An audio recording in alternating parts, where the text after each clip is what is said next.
dans cette nouvelle série d'enseignements.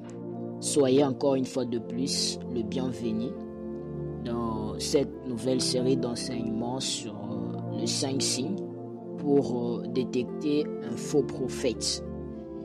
C'est de mon rôle en tant que prophète de vous éclairer sur ce ministère qui est rempli de beaucoup de copies qui ressemblent aux originales aujourd'hui. Alors, avant de commencer à suivre cet enseignement, je vous prie de partager ce message, de partager ces liens, de partager cet enseignement autour de vous, afin d'être un canal de bénédiction, un canal par lequel Dieu passera encore afin d'éclairer et de bénir la vie d'une autre personne. 5 signes pour détecter un faux prophète. Matthieu chapitre 7, le verset 15. La Bible dit: Gardez-vous de faux prophètes. Ils viennent à vous en vêtements de brebis, mais au-dedans, ce sont de loups raviseurs. Come on. 1 Jean chapitre 4, le verset 1er. La Bible dit: Bien-aimés, n'ajoutez pas foi à tout esprit, mais éprouvez les esprits pour savoir s'ils sont de Dieu, car plusieurs faux prophètes sont venus dans les mondes.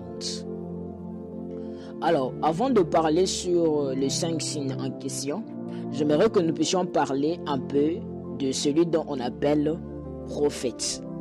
Alors, tout ce que vous devez savoir sur le prophète, c'est que le mot prophète signifie oracle.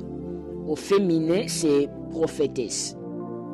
Le mot prophète, il provient du latin chrétien et il est emprunté au grec ancien qui signifie interprète de la parole divine.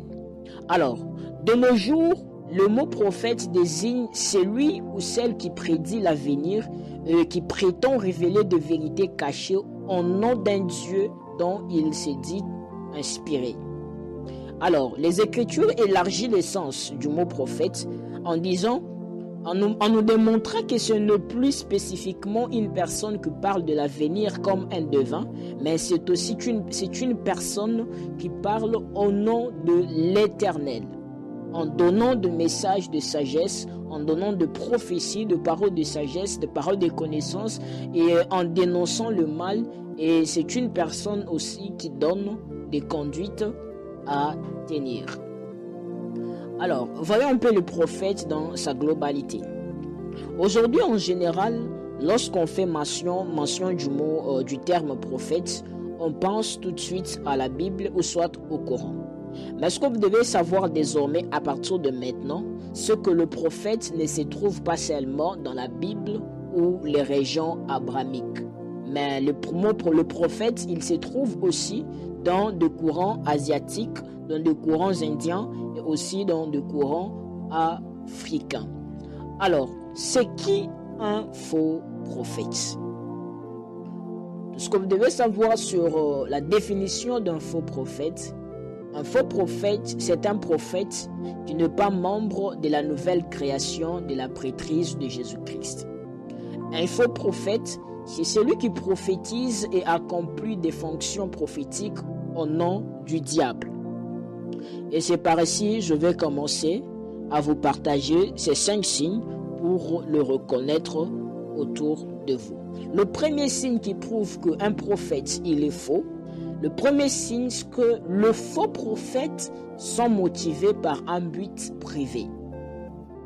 Selon les Écritures, le faux prophète parle au nom de notre Dieu. C'est-à-dire, ils prophétisent à partir de leurs propres ressources, à savoir de leur propre cœur, et sont ordinairement motivés par un but privé et une ambition égoïste. Ils sont de l'ordre prophétique de Balaam, où l'argent et les acclamations sont leurs seuls motivateurs pour prophétiser et pour donner des détails. Et aussi l'ampleur des détails qu'ils donnent est directement proportionnelle à la somme d'argent qu'un auditeur présente ou soit aux acclamations que le public lui donne pendant qu'il est en train de faire le service. C'est-à-dire qu'ils ont besoin de présents avant de donner une prophétie pour s'assurer que la prophétie ne prédit pas un retour plus précieux pour celui qui l'écoute que les cadeaux qu'il a donnés, ou soit l'argent qu'il a donné. La plupart des prophètes aujourd'hui sont reconnus comme des prédicateurs qui n'enseignent jamais à partir des Saintes Écritures et n'ont aucune justification scripturaire équilibrée par rapport aux choses qu'ils enseignent ou par rapport aux choses qu'ils disent. Mes frères et sœurs, vous devez savoir qu'aujourd'hui, les faux prophètes, ils opèrent de la même manière avec les vrais. Sauf que maintenant s'ajoute à leur tromperie le rejet et le renoncement au salut et aussi à la rédemption de Jésus-Christ. Je vais réduire à une personne. Tout prophète qui parle contre le plan du salut ne vient pas de Dieu, aussi précis soit-il. En tant que prophète, l'objectif numéro 1, c'est de gagner des âmes pour Christ et de le faire croître jusqu'à la connaissance parfaite du salut et aussi de la spiritualité. Alléluia. Deuxième signe. Le faux prophète minimise le péché. Un autre signe que le faux prophète manifeste, c'est le fait de minimiser le péché et la faiblesse humaine. Ils ont des phrases du genre « Dieu comprend que vous ne pouvez pas aller à l'église parce que vous êtes occupé par le travail. C'est-à-dire que vous avez beaucoup de responsabilités, vous ne pouvez plus aller à l'église, ça se comprend. » D'autres phrases qu'ils utilisent « Le Seigneur est un Père aimant. » C'est-à-dire il n'est pas dérangé par votre péché. Et d'autres phrases qu'il dit souvent pour abuser de femmes, il dit souvent que l'onction est transmissible sexuellement. Et d'autres même disent à certains que boire ce n'est pas un péché, mais ne vous enivrez pas. Écoutez-moi, tous ces arguments sont bons tant qu'ils ne sont pas en conflit avec les modèles de résolution des conflits humains et éternels que le Seigneur nous a laissés. Est-ce que je suis en train de parler à quelqu'un? Troisième signe que le faux prophète manifeste. Ils sont animés par le mauvais esprit. Mes frères et sœurs, le don de discernement des esprits est très capital dans ces derniers jours. Je disais que le don de discernement des esprits est très capital dans ces derniers jours pour ne pas tomber dans le mal d'un faux.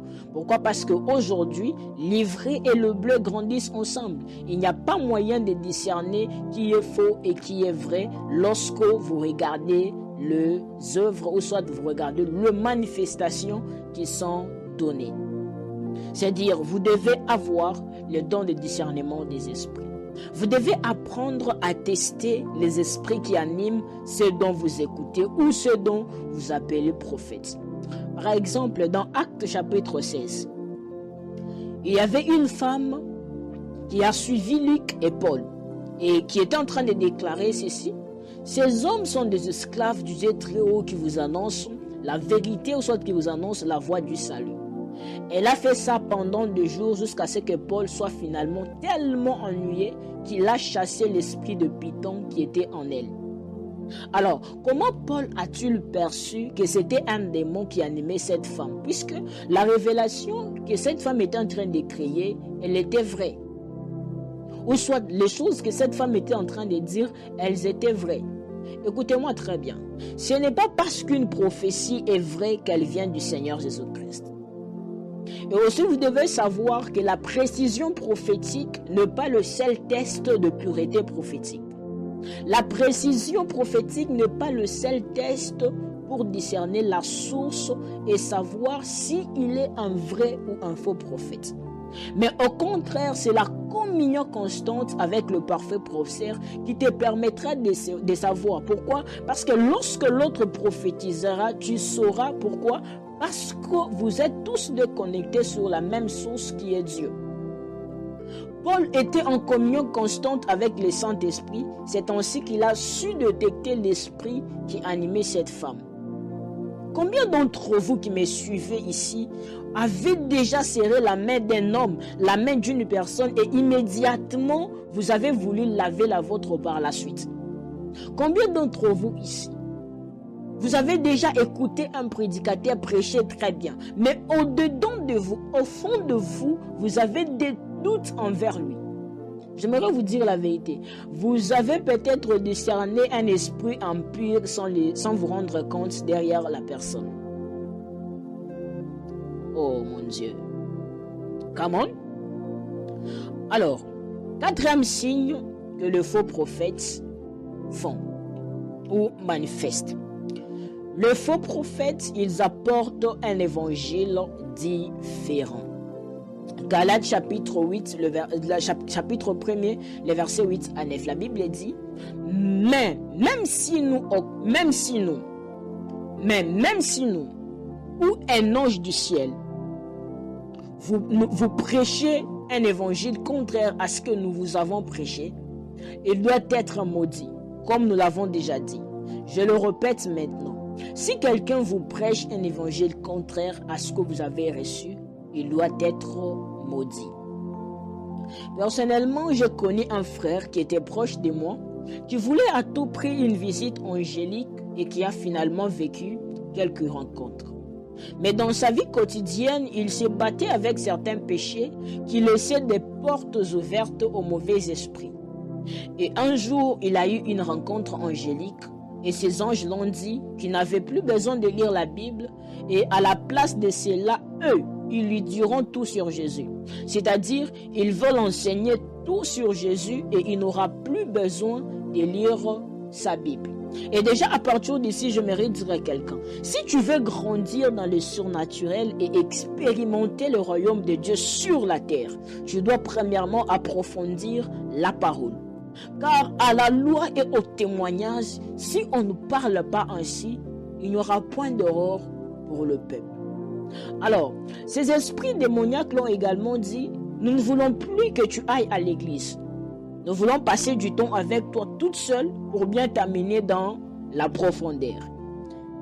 C'est-à-dire, ils lui ont dit, ne lis plus ta Bible et isole-toi de ton église et de tes frères et sœurs dans la foi. C'est-à-dire, ne fréquente plus personne, commence à rester uniquement dans ta chambre et nous allons t'enseigner les choses spirituelles, nous allons t'enseigner sur Jésus et nous allons tout t'enseigner. Mais tout ce que nous voulons, c'est que tu ne lis plus ta Bible et que tu n'as plus à l'église.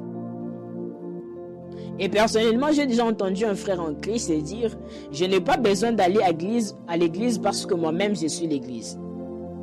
J'aimerais dire à quelqu'un, si telle est aussi ta conviction, j'aimerais te dire que c'est faux. Tu ne l'es pas par toi-même. Nous sommes l'église. Nous sommes plusieurs parties, mais un seul corps. Il y a aujourd'hui un esprit d'indépendance qui essaie de se frayer un chemin dans l'église aujourd'hui avec des convictions comme « Je suis l'église, je n'ai plus besoin de me rassembler. Je n'ai pas besoin de la Bible, j'ai la parole de Dieu en moi. » Mes frères et sœurs, ça c'est une tromperie. J'aimerais dire aussi à quelqu'un, si le message que l'ange t'apporte est contraire à ce qui est écrit dans les Écritures, ce n'est pas l'évangile de Jésus-Christ. Peu importe la beauté de l'ange ou la grandeur du rencontre que tu as, j'aimerais te rassurer que tu écoutes un démon. Aucune rencontre spirituelle ou surnaturelle ne pourra contredire ce qui est dit dans les Écritures. Alléluia. Cinquième signe. Le faux prophète donne de mauvais fruits et il divise les familles. Si vous rencontrez un prophète qui prophétise et par ses prophéties, les familles sont divisées, ce que c'est un faux prophète. C'est-à-dire, les faux prophètes, ils manipulent les gens par leurs dons. Alors, mes frères et sœurs, pour détecter un faux prophète, vous devez vérifier les fruits. Matthieu chapitre 7, le verset 15 à 19, la Bible dit « Méfiez-vous des faux prophètes qui viennent en vous à vêtements de brebis, mais qui sont intérieurement de loups voraces. Vous les reconnaîtrez à leurs fruits. » Alors, écoutez-moi. En dehors de l'exactitude, c'est le fruit qu'un prophète produit peut aussi être ce qu'il fait avec la révélation qu'il reçoit. Je répète qu'en dehors de l'exactitude ou de détails que le prophète peut donner, le fruit qu'un prophète produit peut être aussi ce qu'il fait avec le prophétie qu'il reçoit. Je me souviens d'une fois, alors que j'étais invité dans une église, j'étais assis. Une femme s'est approchée devant moi et je vis clairement en flashback lesbienne, écrit lesbienne, alors qu'elle servait déjà à la chorale. J'avais l'impression d'être une personne horrible qui ne savait pas aimer parce que personnellement, je déteste l'abomination. Alors, je me suis bâti parce que je croyais que le prophétique était destiné à tirer le meilleur des gens. Et là, parce qu'à l'époque, je définissais l'homme par son péché. Alors, finalement, je me suis bâti pour avoir une conversation secrète avec la sœur. Et je lui ai avoué ce que j'avais vu. Elle a dit que c'est exact. Elle lutte beaucoup avec cet esprit et elle n'y arrive pas toujours. C'est-à-dire, ses désirs sont tournés sur les femmes, sont tournés vers les femmes au lieu d'être tournés vers les hommes comme il est écrit dans la Bible. Alors, je demandais à son pasteur ce qu'elle faisait exactement à l'église et le pasteur, il a dit qu'elle était conductrice de la chorale. Je dis à son pasteur, aimez cette femme. C'est-à-dire, aimez-la, ou soit aimez cette femme, mais ne la laissez pas servir avec les autres jusqu'à ce qu'elle abandonne cette abomination. Et ça, c'est ça la sagesse. Ici, j'aurais pu dire peut-être en public ce que j'avais vu sur elle parce que ce que j'avais vu était vrai. Je pouvais l'embarrasser et aussi l'écraser même là. Si j'avais fait cela, vous devez savoir que ça allait être du mauvais fruit. Mais au lieu de cela, j'ai gardé la prophétie. J'ai gardé la révélation pour moi, afin de produire ce qu'on appelle de bons fruits. En aimant la sœur, tout en la protégeant, à la fois elle et aussi la chorale. Écoutez-moi très bien. Le prophète, prophétesse. Le Seigneur vous montrera des choses que les autres font en secret. Et il vous avertira sur ce que les autres font dans le secret. Mais n'ayez pas un esprit de critique. N'embarrassez pas les gens dans le public. Ne révélez pas de secrets, de vies intimes des gens dans le public. Ayez de la sagesse. Ça, ce sont des fruits de faux prophètes.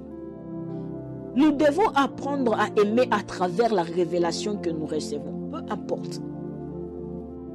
Alors, je vous ai présenté les signes des faux prophètes. Mais à présent, je veux vous présenter également le caractéristique d'un vrai prophète, car à force de parler du faux, on oublie que le vrai existe.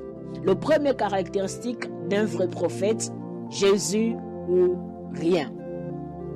Les vrais prophètes parlent de Jésus dans leurs enseignements, dans leurs sermons, dans leurs prédications. C'est Jésus ou rien. Ils présentent Jésus. Il ne s'agit pas simplement de dire son nom, mais il s'agit de le représenter pleinement. Donc il s'agit de vivre, ils vivent comme Christ. Ils sont humbles. Jusqu'à ce qu'ils sont influencés comme Pierre, même par leur manière de parler. Deuxième caractéristique d'un vrai prophète, c'est que les prophéties d'un vrai prophète sont précises. Le message d'un prophète authentique se réalise pour la plupart du temps. Le prophétie d'un vrai prophète se réalise pour la plupart du temps, comme il est écrit que les vrais prophètes sont confirmés par l'accomplissement de leur prophétie. Troisième caractéristique et dernière, l'intégrité et l'humilité. L'un des signes centraux qui qualifie un vrai prophète, c'est l'intégrité morale. La double vertu de l'intégrité, c'est l'humilité. Et vous ne pouvez pas avoir l'intégrité sans avoir l'humilité. L'humilité, c'est un sous-produit de l'intégrité. Alors, le prophète de l'Ancien Testament était des hommes fidèles, irréprochables et humbles.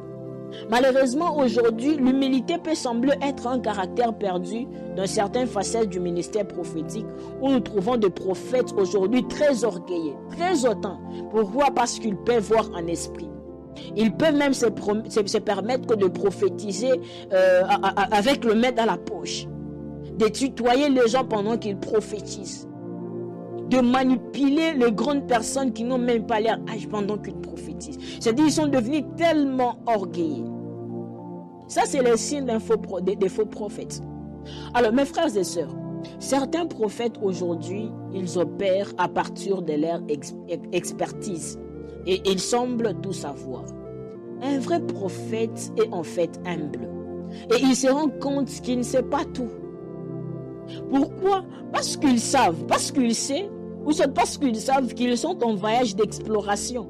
Et ils reconnaissent qu'ils ne voient pas tout et n'ont pas toutes les réponses.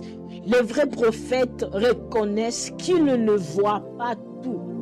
Et ils n'ont pas toutes les réponses, ils n'ont pas tout le monopole de la révélation et du prophétique.